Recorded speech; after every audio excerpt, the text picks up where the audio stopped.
ಮಾನನಷ್ಟ ಕೇಸ್ನಲ್ಲಿ, ಮಾನನಷ್ಟ ಮೊಕದ್ದಮೆ ಕೇಸ್ನಲ್ಲಿ ರಾಹುಲ್ ಗಾಂಧಿ ಅವರಿಗೆ ಈಗ ಜಾಮೀನು ಸಿಕ್ಕಿದೆ. ಜಾಮೀನು ಪಡೆದು ಹೊರಟಿದ್ದಾರೆ ರಾಹುಲ್ ಗಾಂಧಿ. 40% ಕಮಿಷನ್ ಜಾಹೀರಾತು ಪ್ರಕರಣದಲ್ಲಿ ಒಂದು ರೀತಿ ಬಿಗ್ ರಿಲೀಫ್ ಅವರಿಗೆ. ರಾಹುಲ್ ಜೊತೆ ಕೋರ್ಟ್ ಕಟಕಟಿಯಲ್ಲಿ DCM ಮತ್ತು CM ಇಬ್ಬರು ಕೂಡ ನಿಂತಿದ್ದರು. ಅವರು ಕೂಡ ಮೊನ್ನೆ 1ನೇ ತಾರೀಕು ಅಪಿಯರ್ ಆಗಿಬಿಟ್ಟು ಅವರು ಜಾಮೀನು ತಗೊಂಡಿದ್ರು. ಇವತ್ತು ರಾಹುಲ್ ಗಾಂಧಿ ಬಂದಿರೋದ್ರಿಂದ ಅವರ ಜೊತೆಯಲ್ಲೇ ಇವರು ಕೂಡ ಕಟಕಟಿಯಲ್ಲಿ ನಿಂತು ಕೋರ್ಟ್ ಫಾರ್ಮಾಲಿಟೀಸ್ ಏನೇನಿದೆ ಎಲ್ಲವನ್ನ ಕೂಡ ಮುಗಿಸ್ತಾ ಇದ್ದಾರೆ. ರಾಹುಲ್ ಗಾಂಧಿ ನೋಡ್ತಾ ಇದ್ದಾರೆ ದೃಶ್ಯದಲ್ಲಿ ತಾವೀಗ ಹೊರಗಡೆಗೆ ಬರ್ತಾ ಇದ್ದಾರೆ. ಮತ್ತು ರಾಹುಲ್ ಗಾಂಧಿ ಬಂದಿರೋದ್ರಿಂದ ಸಹಜವಾಗಿ ಕಾಂಗ್ರೆಸ್ ಕಾರ್ಯಕರ್ತರೆಲ್ಲ ಕೋರ್ಟ್ ಹತ್ರ ಬಂದ್ಬಿಟ್ಟಿದ್ದಾರೆ. ಅದಕ್ಕೋಸ್ಕರನೇ ಕೋರ್ಟ್ ಹತ್ರ ಇವತ್ತು ಭದ್ರತೆಯನ್ನು ಹೆಚ್ಚಿಗೆ ಮಾಡಿದರು. ಸುಮ್ಮನೆ ರಾಹುಲ್ ಗಾಂಧಿ ಅವರಿಗೆ ಜೈಕಾರ ಕೂಗೋದು ಇವೆಲ್ಲ ಕೋರ್ಟ್ ಮುಂದೆ ಬೇಡ ಅನ್ನುವ ಕಾರಣಕ್ಕೋಸ್ಕರ ಆ ರೀತಿ ಮಾಡಿದರು.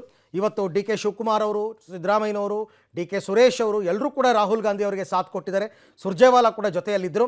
ಇಮಿಡಿಯೇಟಾಗಿ ಅವರಿಗೆ ಜಾಮೀನು ಸಿಕ್ಕಿದೆ. 42ನೇ ACMM ಕೋರ್ಟಿಂದ ಸಿಕ್ಕಿ ಅವರಿಗೆ ಶ್ಯೂರಿಟಿ ಕೊಡಿ ಅಂತ ಕೇಳಿದಾಗ DK ಸುರೇಶ್ ಅವರು 70 ಲಕ್ಷ ಮೌಲ್ಯದ ಪ್ರಾಪರ್ಟಿ ಅದನ್ನು ಶ್ಯೂರಿಟಿಯಾಗಿ ಕೊಟ್ಟು ಫಾರ್ಮಾಲಿಟೀಸನ್ನೆಲ್ಲ ಮುಗಿಸಿ ಆ ಬಾಂಡ್ಗೆ ಅವರು ಸೈನ್ ಕೂಡ ಮಾಡಬೇಕಾಗುತ್ತೆ. ಸೈನ್ ಮಾಡಿ ಈಗ ಅಲ್ಲಿಂದ ಹೊರಗೆ ಬಂದಿದ್ದಾರೆ. ಬಿಗ್ ರಿಲೀಫ್ 3 ಜನಕ್ಕೆ, ಸಿದ್ದರಾಮಯ್ಯನವರಿಗೆ, DK ಶಿವಕುಮಾರ್ಗೆ ಮತ್ತು ರಾಹುಲ್ ಗಾಂಧಿಗೆ ಬಿಗ್ ರಿಲೀಫ್. 1ನೇ ತಾರೀಕು ಅಪಿಯರ್ ಆಗಬೇಕಾಗಿತ್ತು. ಅವರು ಸ್ವಲ್ಪ ವಿನಾಯಿತಿಯನ್ನು ಕೇಳ್ಕೊಂಡು ಇವತ್ತು ಬರ್ತೀನಿ ಅಂತ ಹೇಳಿದರು. ಕೋರ್ಟ್ ಅದಕ್ಕೆ ಒಪ್ಪಿಗೆಯನ್ನು ಕೂಡ ಕೊಟ್ಟಿತ್ತು.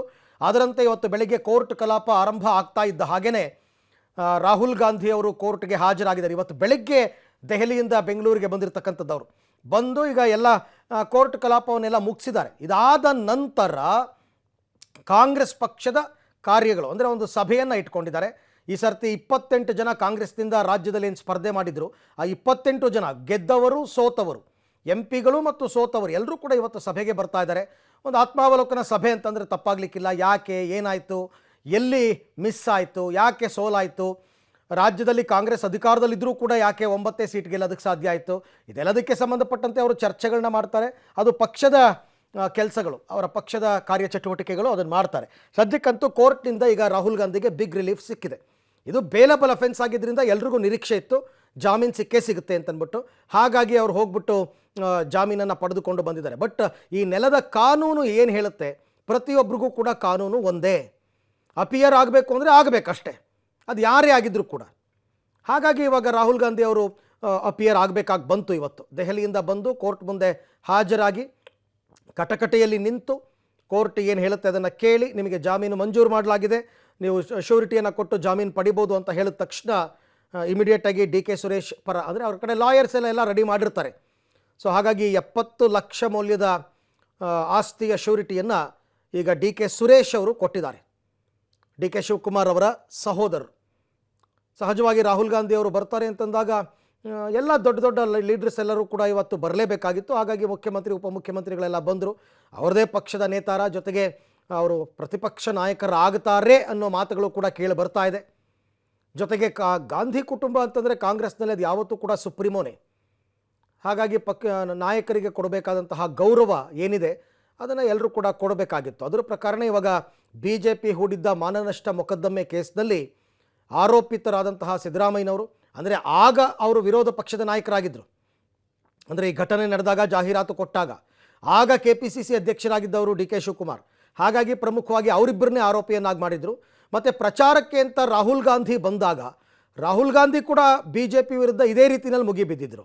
ನನ್ನ ಕೊಲೀಗ್ ರವೀಶ್ ಅವರಿಂದ ಪಡ್ಕೊಳ್ಳೋಣ. ರವೀಶ್, ಸೊ ಲೇಟೆಸ್ಟ್ ಅಪ್ಡೇಟ್ಸ್ ಏನಿದೆ ಇವಾಗ? ಅರವಿಂದ್, ಎಲ್ಲ ಪ್ರಕ್ರಿಯೆಗಳನ್ನು ಕೂಡ ಮುಗಿಸಿ ರಾಹುಲ್ ಗಾಂಧಿ ಅವರು ಕೋರ್ಟ್ ಆವರಣದಿಂದ ಹೊರಟಿದ್ದಾರೆ. ಅಂದರೆ KPCCಲಿ ಒಂದು ಸಭೆ ಇದೆ 11:30 ಅಂತ ಫಿಕ್ಸ್ ಮಾಡ್ಕೊಂಡಿದ್ದಾರೆ. ಆ ಒಂದು ಸಭೆಯಲ್ಲಿ ಹಾಲಿ ಸಂಸದರು ಮತ್ತು ಮಾಜಿ ಸಂಸದರು ಎಲ್ಲರೂ ಕೂಡ ಸೋತಂಥವ್ರು ಎಲ್ಲರ ಜೊತೆ ಕೂಡ ಸಭೆಯನ್ನು ಕೂಡ ನಡೆಸ್ತಾರೆ. ಅಂದರೆ ಪ್ರಮುಖವಾಗಿರ್ತಕ್ಕಂಥದ್ದು ಕಾನೂನಿನ ಒಂದು ಹೋರಾಟ ಏನಿತ್ತು, ಇದರಲ್ಲಿ ಅವರು ಒಂದು ರೀತಿಯಲ್ಲಿ ಬೇರೆ ಬೇರೆ ರೀತಿಯ ಬೇಲ್ ಪಡಿಬೇಕಾಗಿತ್ತು, ಆ ಒಂದು ಪ್ರಕ್ರಿಯೆಗಳನ್ನು ಕೂಡ ಪೂರ್ಣಗೊಳಿಸಬೇಕಾಗಿತ್ತು. ಹಾಗಾಗಿ ಇದು ಇಂಪಾರ್ಟೆಂಟ್ ಆಗಿತ್ತು. ಆ ಕಾರಣಕ್ಕೋಸ್ಕರವಾಗಿ ರಾಹುಲ್ ಗಾಂಧಿ ಅವರು ಇವತ್ತು ರಾಜ್ಯಕ್ಕೆ ಆಗಮಿಸಿರ್ತಕ್ಕಂಥದ್ದು. ಆಗಮಿಸಿ ಈಗಾಗಲೇ ಆ ಒಂದು ಕೋರ್ಟ್ಗೆ ಅಟೆಂಡ್ ಆಗಿದ್ದಾರೆ. ಅಲ್ಲಿ ಕೂಡ ಬೇಲ್ ಕೂಡ ಪಡೆದಿದ್ದಾರೆ ಮತ್ತು ಶ್ಯೂರಿಟಿಯನ್ನು DK ಶಿವಕುಮಾರ್ ಅವರು ಕೂಡ ಕೊಟ್ಟಿದ್ದಾರೆ. ಹಾಗಾಗಿ ಆ ಪ್ರಕ್ರಿಯೆ, ಕಾನೂನಿನ ಪ್ರಕ್ರಿಯೆ ಎಲ್ಲವೂ ಕೂಡ ಮುಗಿದಿದೆ. ಹಾಗಾಗಿ ಮುಂದಿನ ವಿಚಾರಣೆಗೆ ಜುಲೈ 30 ತನಕ ವಿಚಾರಣೆಗೆ ಬೇರೆ ಬೇರೆ ರೀತಿಯ ಅವರ ವಕೀಲರ ಮೂಲಕ ಅಪ್ಲಿಕೇಶನ್ ಕೂಡ ಹಾಕಿಸ್ಬೋದು. ವಿಚಾರಣೆಗೆ ಹಾಜರಾಗೋದಕ್ಕೆ, ಹಾಜರಾತಿ ವಿನಾಯಿತಿಗೆ ಎಲ್ಲವೂ ಕೂಡ ಮುಂದಿನ ಪ್ರಕ್ರಿಯೆಗಳು ನಡೆಯುತ್ತೆ. ಹಾಗಾಗಿ ರಾಜಕೀಯ ಭಾಗವಾಗಿ KPCC ಕಚೇರಿಯಲ್ಲಿ ಪ್ರಮುಖವಾಗಿ ಒಂದು ಸಭೆಗಳನ್ನು ಕೂಡ ನಡೆಸ್ತಾರೆ. ಆ ನಂತರ ತದನಂತರ ಸುಮಾರು ಮಧ್ಯಾಹ್ನ 1:30 ಅವರು ವಾಪಸ್ ದೆಹಲಿಗೆ ತೆರಳುತ್ತಾರೆ. ಪ್ರಮುಖವಾಗಿ ಇದನ್ನೇ ಒಂದು ರೀತಿಯಲ್ಲಿ ಕೋರ್ಟ್ ವಿಚಾರವಾಗಿ ವಿಚಾರವಾಗಿ ಏನು ರಾಹುಲ್ ಗಾಂಧಿ ಅವರು ಬೆಂಗಳೂರಿಗೆ ಬಂದಿದ್ರು. ಹಾಗಾಗಿ ಇದೇ ಸಂದರ್ಭದಲ್ಲಿ ಒಂದು ಸಭೆಯನ್ನು ಕೂಡ ಫಿಕ್ಸ್ ಮಾಡಬೇಕು ಅಂತ ಸೂಚನೆ ಕೊಟ್ಟಂತಹ ಹಿನ್ನೆಲೆಯಲ್ಲಿ KPCCಯ ಎಲ್ಲ ಪ್ರಮುಖ ನಾಯಕರುಗಳ ಜೊತೆ ಮತ್ತೆ ಸೋತಂತವರು ಮತ್ತೆ ಗೆದ್ದಂಥ MP ಗಳ ಜೊತೆಯೂ ಕೂಡ ಒಂದು ಸಭೆಯನ್ನು ಕೂಡ ನಡೆಸ್ತಾರೆ. ಅದಾದ ಬಳಿಕ ಅಲ್ಲಿ ಕೆಲವೊಂದು ಸ್ಟ್ರಾಟಜಿ ಭಾಗವಾಗಿ ಒಂದು ಚರ್ಚೆಗಳು ನಡೆಯುವಂಥ ಇಂಟರ್ನಲ್ ಸಭೆ ನಡೆಯುವಂಥ ಸಾಧ್ಯತೆಯೂ ಕೂಡ ಇದೆ. ಅದಾದ ಬಳಿಕ ಅವರು ದೆಹಲಿಗೆ ವಾಪಸ್ ತೆರಳುತ್ತಾರೆ. Arvind. Okay Ravish, thank you ತಮ್ಮ ಎಲ್ಲ ಮಾಹಿತಿಗಾಗಿ ಧನ್ಯವಾದ. ಸೊ ರಾಹುಲ್ ಗಾಂಧಿ ಅವರು ಬೆಂಗಳೂರಿಗೆ ಆಗಮಿಸಿದ್ದಂತಹ ಪ್ರಮುಖ ಕಾರ್ಯವೊಂದು ಈಗ ಮುಕ್ತಾಯ ಆಗಿದೆ. ಅದು ಕೋರ್ಟ್ನಿಂದ ಬೇಲನ್ನು ಪಡ್ಕೊಳ್ತಕ್ಕಂಥದ್ದು. ಅದಾದ ನಂತರ ಈಗ 11:30ಕ್ಕೆ KPCC ಕಚೇರಿಯಲ್ಲಿ ಒಂದು ಸಭೆ ಇದೆ. ಸಭೆಯನ್ನೆಲ್ಲ ಮುಗಿಸಿ ಅವರು ಅಲ್ಲಿಂದ ಬೆಂಗಳೂರಿನಿಂದ ದೆಹಲಿಗೆ ನಿರ್ಗಮಿಸ್ತಾರೆ.